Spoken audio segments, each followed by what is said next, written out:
Don't waste people in the chat saying I was really nervous about them not previewing Colorado until we saw the helmet behind us. Because, again, we didn't have enough room on the desk to put the Colorado Cincinnati, but we are previewing this game. We have to preview this game because this is a massive game. Colorado against Cincinnati at Colorado, 10:15 p.m. Eastern Time on ESPN. And really, these are two Big 12 teams looking to stay alive in what is a wide open conference right now. According to PFF Power Rankings, there are 5 teams in the Big 12 with at least a 7% chance of winning the conference title. Colorado and Cincinnati are 2 of those 5 teams. And the only other Power 4 conference with that many teams with at least that good of a chance is the SEC, who we talked about already, is being wide open as well. So the winner of this game stays in the thick of the Big 12 title race, while the loser will likely have a lot more difficulty reaching the title game because the loser of this game will have 2 losses in conference already as well. So this is a really, really big game for the Big 12 title race. Yeah, I think much like the 2 ACC games we've had, I think this is very much an elimination game. I do. I think right now there's pretty much 6 teams that are at the top with 1 loss or less, and one of these teams is going to drop off that list and they're going to be out of it. I think the top of the Big 12 is extremely competitive, and to have a second conference loss when you still have 2 undefeated teams at the top, and BYU and Iowa State would be backbreaking, I would say, to whichever team loses this game. This is by far the biggest game in the Big 12 this week to me. I know BYU's going out to play UCF too. That is a big game, but I expect BYU to take care of business. We'll get into that a little bit later.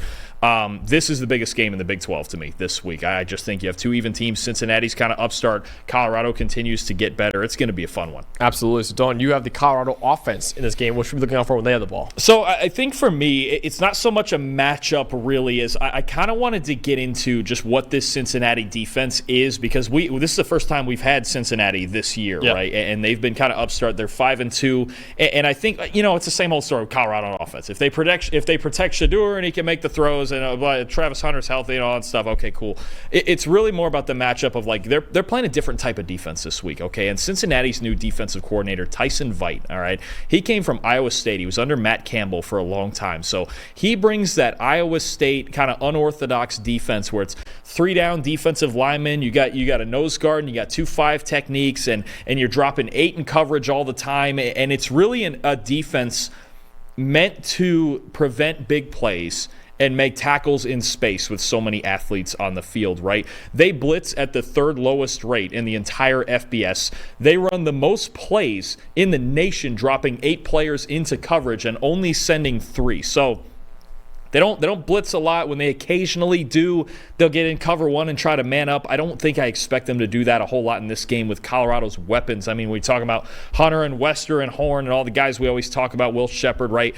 It's hard for a team like this to go man-to-man. I expect more of the same with the drop 8, and they're going to try to prevent big plays. And I think what they're going to try to do, and usually what this defense kind of asks quarterbacks to do, is go ahead and make those intermediate throws into that second window, those 12 to 18-yard throws. The thing is, though, is they haven't played a guy like Shedeur Sanders yet, right? And I think where Cincinnati runs into problems is guys who can make those throws. And because they're only sending 3 so often, quarterbacks have so much time to move around and improvise. And we know Shedeur can improvise, and he usually looks to improvise to throw. We saw this especially last year in their first couple of games against TCU and Nebraska, where, especially in the Nebraska game, last year when Colorado beat them, they were dropping 8. Shedeur had all the time in the world. They did get a handful of sacks on him because there were plays where they were covering well, but there were too many times where Shedeur had too much time to just find somebody open, especially Travis Hunter, who, they're just telepaths with each other at this point on the move. So I think it's anytime you only send 3 at Shedeur, that's a choice. That's certainly a choice. But that's how this defense works. So I'm really curious if Cincinnati can stay disciplined enough in coverage, okay, especially late in plays and as Shedeur starts to get moving around a little bit. Or, maybe Dante Corleone can just dominate on the inside so much that a 3-man rush does work against Colorado. But their pass protection has not been awful. It started to look closer to average, right? And only in 5-on-3, they should still win that battle. So I'm just curious where Colorado can attack this Tyson Veit-led defense, this kind of pseudo Iowa State defense that sits back so much and kind of bends and doesn't break. And I think the other thing, too, it's a defense that can be vulnerable in the slot. And we saw this a little bit in the Texas Tech game when they gave up 44 points. It helped that they had Taj Brooks. Colorado certainly doesn't have that. But in the slot, I had LaJohntay Wester as kind of my most impressive guy last week. I wouldn't be shocked if he had another big game this week. Definitely. And outside of the ball, you mentioned the pass rush for Cincinnati not really being there because of how few rushers they send. I'll say, too, Colorado's pass rush hasn't been great this year, but they had a really good game this past week. Like I said, they're 104th in pass rushing grade this year, 64.7. That all changed against Arizona, who entered that week with the 16th best pass blocking grade in college football. So that should have been a clear advantage for Arizona over Colorado, and it was the opposite. Because in that game, the Buffaloes sacked Noah Fafita 7 times and pressured him on 52.8% of his dropbacks.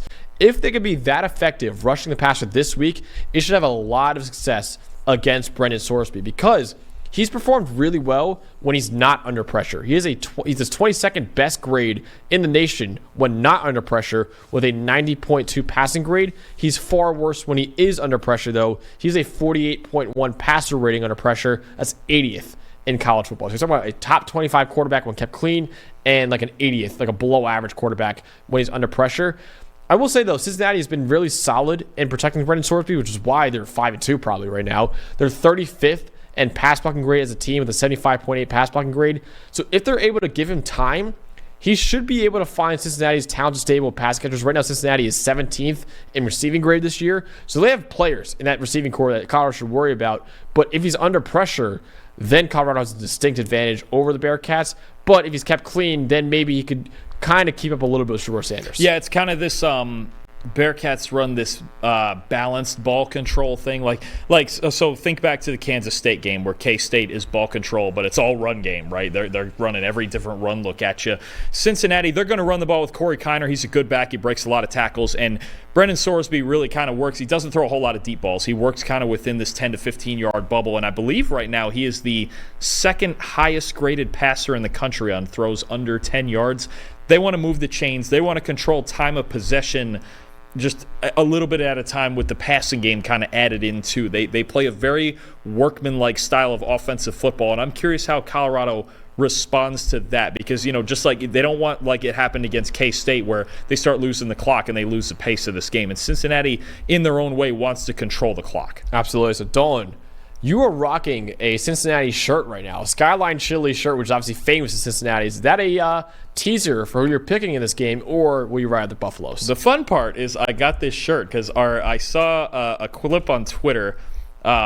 Our friends over at the Folsom Frenzy podcast for one of the big Colorado podcasts, they were going on there and they were talking about the game, and then they were going on there just ripping Skyline Chili, and I was like, wait, hold on now. Wow. Well, now I know you're not. I'm with them. You're not a big fan of it. No. I'm obviously it's average. I'm obviously a huge fan of it. So look, for as much as I was like, wait, we need to calm down here because now we're getting personal with the trash. Anyway, but no, for real, I absolutely love it. It's kind of works as one of those things where you either love it or you hate it, and obviously it's okay. I don't hate it. It's okay. It's like a C. I'll give it a C. That's actually the weirdest opinion because almost no one says that. Yeah, I'm like, if I had to eat it, I would. I would not search it out and get it though. You would search it out. Yeah, I would. Yeah. Oh yeah. If it was actually like if you could tolerate that sort of thing, I would eat it almost every day. I think it's great. Yeah, I think it's just spectacular. Maybe anyway, C was too kind. Maybe it's a D plus. I don't. If you was like, let's go to Skyline, I'm like, can we go anywhere else? Honestly. So, I don't even know. You're just This is why I'm wearing the shirt. It's because people like you. Anyway, it is not a teaser for who I'm picking. I did it just for the fun of it because of that whole thing. I'm still taking Colorado in this game. I think there's certainly a road here for Cincinnati to win. The ball control thing, they don't make a ton of mistakes on offense when they're rolling right. They control the clock, the short passing game. Sorsby kind of helps himself out with that protection, getting it out quickly. But I think Colorado has too many weapons to just sit back and not come after Shedeur and just keep dropping 8 like that, right? I mean, we've already seen Cincinnati. They blew a 21-point lead to Pitt because they gave Eli Holstein too much time. Even when Cincinnati gets ahead, there's not a pin your ears back thing because they still only send 3 and sit back. So you have a chance to stand back there and make throws. And anytime Shedeur Sanders has a chance to stand back there and make throws, he's going to succeed. He doesn't miss very often. We already know that. So